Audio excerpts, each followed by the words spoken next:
Assalamualaikum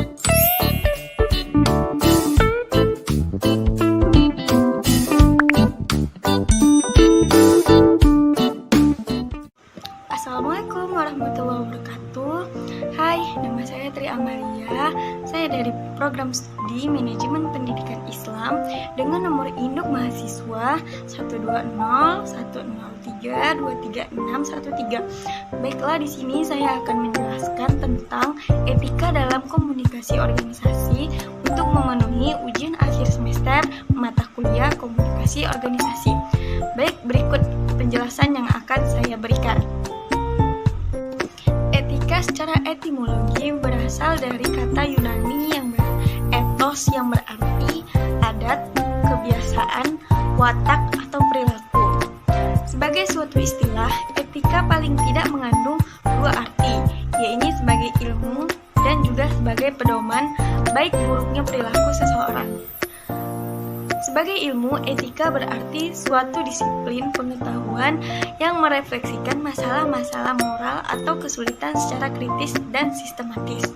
Secara pedoman, baik buruknya perilaku, etika berarti nilai-nilai yang diterima sebagai penentuan baik buruknya perilaku manusia atau benar salahnya tindakan manusia sebagai manusia. Selanjutnya adalah komunikasi, berasal dari kata communicate yang bahasa Latin berarti berpartisipasi ataupun memberitahukan. Jadi bisa kita simpulkan bahwa etika komunikasi yaitu suatu ukuran atau standar yang dipakai untuk melakukan nilai-nilai dan norma sebagai pegangan umum yang diterima bagi penentuan baik buruknya perilaku manusia atau benar salahnya tindakan manusia sebagai manusia dalam proses interaksi. Selanjutnya ada beberapa standar etika komunikasi organisasi yang ditulis oleh Cheney dan Philip Tompkins. Menurut mereka, standar etika komunikasi organisasi meliputi yang pertama, kehati-hatian, yang kedua, mudah untuk dicapai, yang ketiga, tanpa kekerasan, dan yang keempat adalah empati.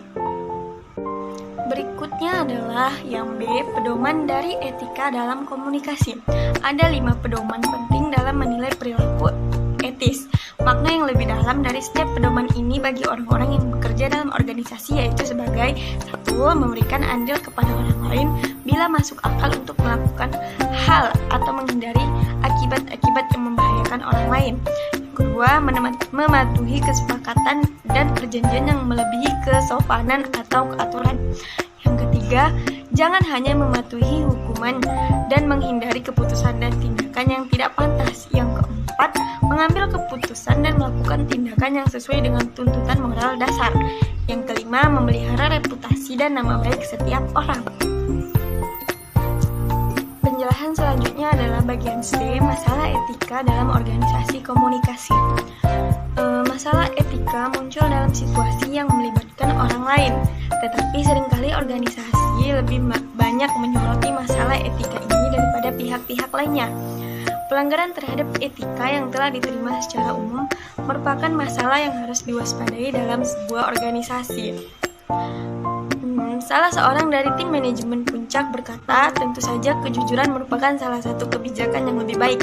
Tampaknya seorang sakson atau para ahli berpendapat bahwa diskusi etika dalam komunikasi sangat diperlukan dan mungkin bermanfaat bagi kita untuk mempelajari beberapa masalah etika dalam konteks pembuatan sebuah keputusan mengenai pekerjaan dalam organisasi. Torei Tisi mengemukakan bahwa etika berkaitan dengan pemikiran dan cara kita bersikap. Selanjutnya adalah yang D, penerapan etika dalam komunikasi organisasi. Dalam pergaulan dan kehidupan masyarakat, antara etika dan komunikasi merupakan dua hal yang tidak dapat dipisahkan, di mana orang berkomunikasi selalu memerlukan pertimbangan etis agar lawan bicara dapat menerima dengan baik. Berkomunikasi tidak selamanya mudah, apalagi kalau tidak mengetahui jati diri atau latar belakang sosial budaya mereka yang kita hadapi. Tentu kita akan menebak-nebak dan merancang persiapan komunikasi yang sesuai dengan lawan bicara kita. Setiap kegiatan pasti ada etikanya, apalagi dalam berkomunikasi. Berikut ada beberapa cara berkomunikasi yang baik. Yang pertama adalah membuka pintu komunikasi. Yang kedua, etika komunikasinya itu harus dengan tatap muka. Yang ketiga adalah etika berkomunikasi dengan media telepon. Yang keempat, etika menyambut tamu. Dan yang kelima, etika di ruang tunggu. Yang keenam, etika berkenalan. Yang ketujuh, etika dalam percakapan atau perbincangan. Yang kedelapan, etika di tempat umum. Yang kesembilan, etika merokok. Yang kesepuluh, etika pertukaran kartu nama. Baik, semua itu pasti memerlukan beberapa etika, dimana kita hidup harus memerlukan etika agar kita disegani dan dihormati oleh orang lain. Baik, cukup sekian penjelasan dari saya. Kurang lebih saya mohon maaf. Saya akhiri. Wabillahi taufiq wal hidayah. Wassalamualaikum warahmatullahi wabarakatuh.